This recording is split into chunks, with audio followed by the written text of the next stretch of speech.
नमस्कार साथियों, friendly master जी channel में आपका स्वागत है।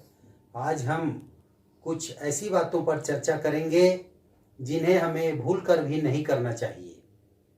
हमारे दैनिक जीवन में कई प्रकार के ऐसे कार्य आते हैं जिसको हम लिखित रूप में लिखते समय ये गलतियां कर बैठते हैं जो हमें नहीं करना चाहिए। चलिए आज के वीडियो पर चर्चा करते हैं। दशमलव का निर्धारण दशांश पद्धति पर किया गया है। दशांश पद्धति क्या है देखते हैं। जैसे एक अंक लिखा हुआ है, मान लीजिए संख्या है 2, 3, 8 और 7। इस प्रकार यहाँ दशमलव लगा है 4, 3, 2। इस प्रकार एक संख्या है जिसमें इसमें पूर्ण संख्या है ये, और ये अपूर्ण संख्या है, पूर्णांश है, ये पूर्णांश है। अब देखिए यहाँ दशमलव लगा हुआ है तो हम इसके पहले जान चुके हैं कि ये इकाई का अंक है, ये दहाई का अंक है, ये सैकड़े का अंक है और ये हजार का अंक है। उसी प्रकार दशमलव के इस पार देखिए पहला ये होता है दशांश, दूसरा होता है शतांश और तीसरा होता है सहस्त्रांश। इस प्रकार दशांश, शतांश और सहस्त्रांश होता है। इसका अर्थ पहले भी बताया जा चुका है कि इसका मतलब होता है कि दशमलव के बाद जैसे हम बढ़ते हैं इधर, तो देखिए ये संख्या जो है 4/10 इसको हम लिख सकते हैं। इसको देखिए दशमलव के बदले 1 लिखते हैं।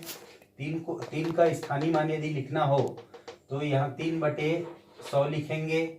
उसी प्रकार यदि 2 का लिखना हो तो 2 यहाँ दशमलव के बदले 1 और उसके बाद जितने अंक हैं उतना 0 लगा दिया जाता है। तो इसका अर्थ हुआ ये 10 का अंश है, ये शत मतलब सैकड़े का अंश है और ये सहस्त्र मतलब होता है हजार का अंश है। इसका ये अर्थ हुआ। तो ये दशमलव का निर्धारण जो है दशांश पद्धति पर किया गया है। इसकी अपेक्षा ये 10 भाग हुआ, इसकी अपेक्षा और उससे ज्यादा 10 भाग हुआ, फिर उससे ये ज्यादा 10 भाग हुआ। मतलब इसमें 10 का गुणा जो है हर में होते गया है, 10 का गुणा हर में होते गया है। यहाँ पे हम देखेंगे ये इकाई है, इकाई से यहाँ 10 का गुणा हुआ है। देखिए इसका स्थानीय मान 80 होगा, इसका यहाँ पे स्थानीय मान 300 होगा जो कि 100 का गुणा होगा, यहाँ पे 1000 का गुणा होगा। तो इस प्रकार जो है 10 का इसमें गुणांक बढ़ते गया है।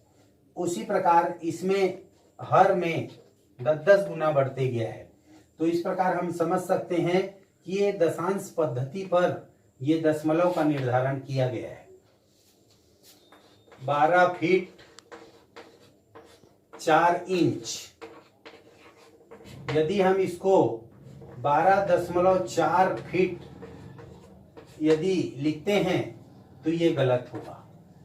गलत इसलिए होगा क्योंकि ये दशांश पद्धति पर निर्भर नहीं है। इंच का संबंध फीट से 1 फीट बराबर 12 इंच होता है, इसलिए इसका संबंध 12 से है। इसलिए इसको बनाते समय हम ऐसा नहीं कर सकते, ये गलत होगा। इसको हम कैसा लिख सकते हैं, ये 12 फीट है। यदि इसको दशमलव के रूप में लिखना है तब की बात है।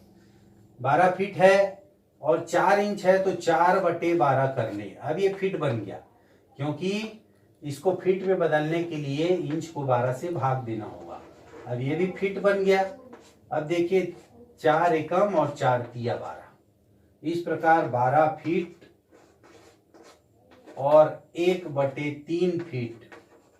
तो फिर दशमलव में इसको हम 1 को 3 से भाग दे करके 0 ऐसे करके पहले 0 नंबर देंगे, फिर दशमलव लगा 0, फिर तिया यहाँ 9 आएगा। इस प्रकार ये 3 आते जाएगा।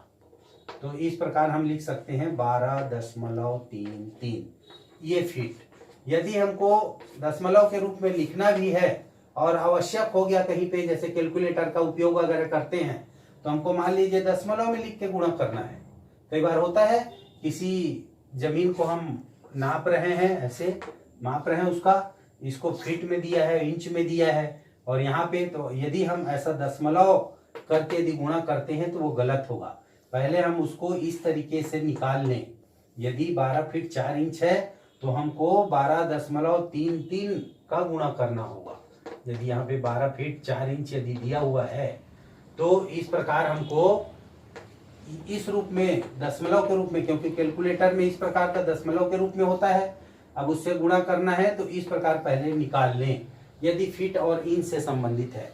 इसी प्रकार अन्य भी है, जैसे 12 दर्जन, जैसे हम कई चीज दर्जन में खरीदते हैं, जैसे केले ही खरीदते हैं, ये भी 12 दर्जन, और मान लीजिए 4 नग है, ये लीजिए, ये 4 नग नहीं है, यहाँ पे 6 नग है, तो इसको कैसे करेंगे, 12 दर्जन लिखा हुआ है और इसको नग को बदलने के लिए फिर 6/12 करेंगे, क्योंकि 1 दर्जन बराबर 12 नग होते हैं। अब ये देखिए एकम और ये दूनी, और ये हो जाएगा 12 दर्जन, और इसको हम लिख सकते हैं 1/2 को 0.5, है ना, इसको हम लिख सकते हैं 0.5 दर्जन। अब लिख सकते हैं इसको दर्जन में, ये बदल गया दर्जन में। अब देखिए इसको लिख सकते हैं 12.5 दर्जन। यदि हमको दर्जन में, दशमलव में लिखना है तब की स्थिति में, देखिए यहाँ 12 दर्जन 6 नग था, यदि हम भूलवश लिखते यहाँ पे तो 12.6 लिखते, जो कि क्या होता, गलत होता, और ये जो है 12.5 दर्जन जो है दशमलव में जब लिखेंगे तो ये सही होगा। इसी प्रकार फीट और दर्जन के बाद हम देख सकते हैं कि घंटे से संबंधित भी यदि, या मिनट से संबंधित दिया है, यहाँ पे दिया है 4 घंटा और यहाँ दिया है मान लीजिए 20 मिनट।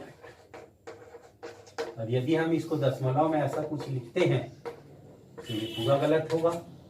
हम बनाएंगे कैसे, 4 घंटा दिया है, अब इस 20 मिनट को भी घंटा में हम बदल लें, कैसे करें, 20/60 कर लें। क्यों 60 करेंगे, संबंध 60 से है। इसके पहले जो प्रश्न किए हैं उसमें 12 से संबंध था, यहाँ पे 60 से संबंध है।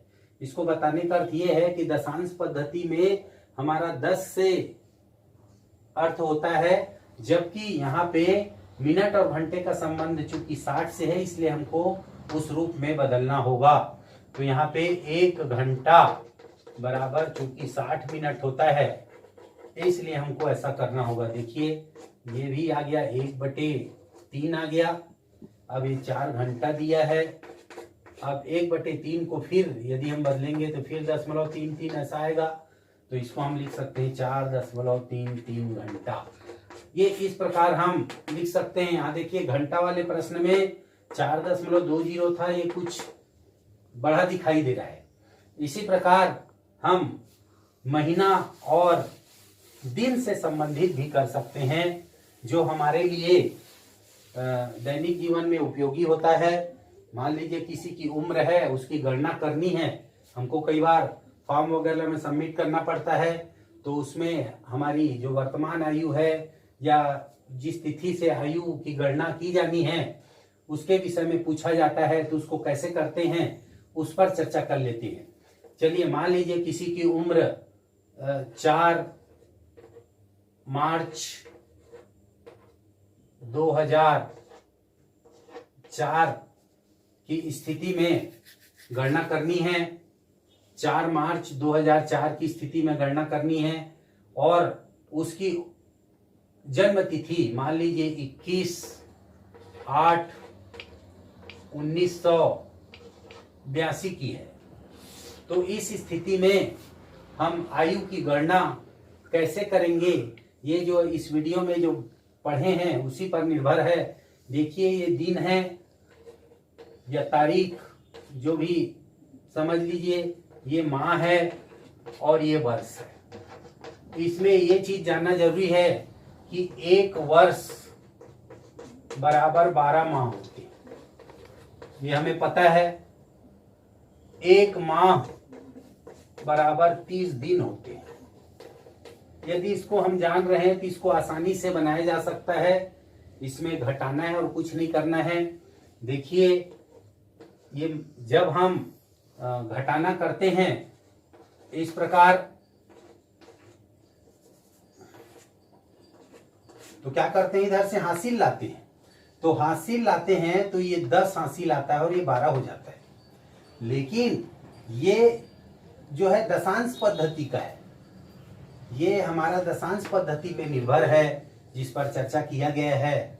और ये जो है माह और वर्ष से संबंधित है, इसलिए यहाँ उधार लेते समय हमको ध्यान रखना होगा।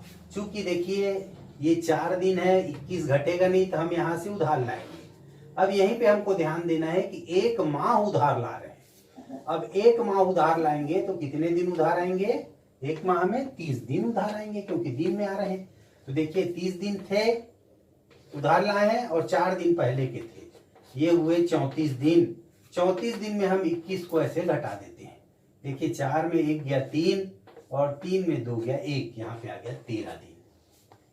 अब देखिए चूंकि माह से 1 ले गए हैं यहाँ से, तो यहाँ 2 माह बचा हुआ है, 2 माह बचा हुआ है। अब देखिए 2 माह में 8 नहीं घटेगा, तो हम फिर यहाँ से उधार लाएंगे। तो 1 वर्ष उधार ला रहे हैं। अब 1 वर्ष माह में उधार ला रहे हैं तो कितना माह आएगा, 12 माह उधार आएगा। तो 12 आया और यहाँ 2 पहले से बचा था, 12 2 कितना हो गया, 14 हुआ। 14 में 8 घटेगा तो यहाँ बचेगा 6। अब देखिए यहाँ से भी 1 वर्ष ले गए हैं तो ये कितना हो गया, 2003 हो गया, 1 वर्ष ले गए यहाँ से। अब देखिए 1982 को हम ऐसे घटा सकते हैं। देखिए 3 में 2 गया 1, इस प्रकार यहाँ सुधार लाएंगे। 10 में 8 गया 2 और यहाँ 9 में 9 कुछ नहीं, यहाँ भी कुछ नहीं। इस प्रकार 21 वर्ष 6 महीना और 13 दिन उसकी वर्तमान स्थिति में आयु हो जाएगी। इस प्रकार हम अन्य वर्ष माह और दिन से संबंधित उम्र को इसी प्रकार घटा सकते हैं। आज का वीडियो आपको अच्छा लगा हो तो लाइक करें, शेयर करें, सब्सक्राइब करें। धन्यवाद।